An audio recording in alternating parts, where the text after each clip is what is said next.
Bodoland साबटेटआव बयखौबो बरायबाय। गिबिनि साबटेटआव दङ बिसायख'थिनि सिगां बङाइगावआव लाख रां बोखांदों। रायजोआव बिधानसभा बिसायख'थिनि थाखाय जेरैथिंबो सोलिगासिनो गोख्रों थियारि। बेनि गेजेरावनो नुनो मोननाय जादों रांनि बाना। बङाइगावआव फ्लाइं स्क्वेडनि नायबिजिरनायाव बोखांनो हायो 12,50,000 रां। AS19E3184 नंनि गंसे गारिनिफ्राय बोखांनो हायो बे रांखौ। फ्लाइं स्क्वेडआ बोखांनाय बे रांखौ बिफास बरुवा मुंनि सासे सुबुङा गारियाव लांबाय थादोंमोन। बिफास बरुवाया मिथिहोनाय बादिब्ला बे रांखौ हा बायनो थाखाय लांगासिनोमोन। नैथियाव दङ राकेश ब्रह्मआ हाग्रामा महिलारिखौ हुमखि होदों। BTR आव प्रमद बर' दैदेननाय UPPL सरकार फैनायनि उनावनो मोनफ्रोमबो बिथिङाव गोख्रों सिग्रोमनाया सोलिगासिनो। थिग बेबादिनो बाक्सा जिल्ला दिरिं दैमायाव जेबो फोरमान गैयालासे आरो हाग्रा बिफाननि नेमखान्थिखौ मानियालासे सानसेयावनो खमैबो 40 लाख रांनि बाला अन्थाइ रोगाबाय थानाय गंनै गारिखौ BTR नि मावफुं सोद्रोमा राकेश ब्रह्म, घनश्याम दास आरो हाग्रा बेंगिरिनि मददजों हमनानै बाक्सा जिल्ला पुलिस बिफाननो गथायनानै होयो। राकेश ब्रह्म बिथाङा फोरमायो दि हाग्रामा महिलारिया सिगांनि समाव मोनफ्रोमबो बिथिङावनो गोबां रां जाख्ल'बाय। दासिमबो बेफोरबादि खामानिखौ मावदोंब्ला हमनानै साजा होनाय जागोन होननाबो गोख्रों हुमखि होदों। थामथियाव दङ खैराबारियाव सासे फरायसुलिखौ बुथारदों।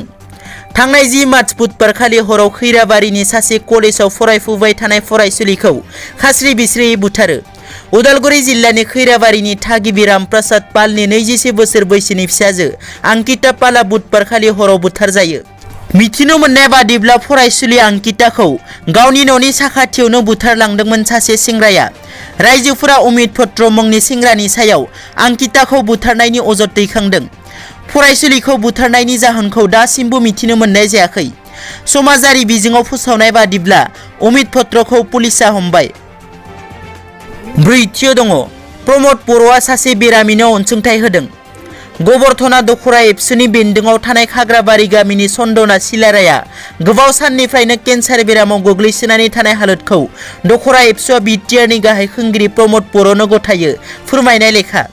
BTR नि गाहाय खुंगिरि बिथाङा दखरा एबसुनि आखायाव नोगोद 50,000 रां सन्दना सिलारायनो अनसुंथाइ होनो हरनाय रांखौ गबरधना दखरा एबसुआ सन्दना सिलारायनो गुवाहाटीनि बि बर' केन्सार हस्पिटालाव दिनै गथायो।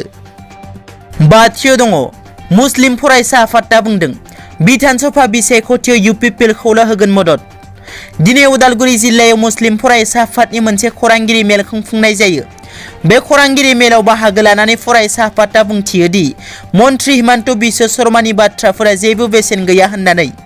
जानो गोनां बिधानसभा बिसायख'थियाव मुस्लिम फरायसा आफादा UPPL दोलोखौल' मदद खालामगोन होननानै बुंथियो।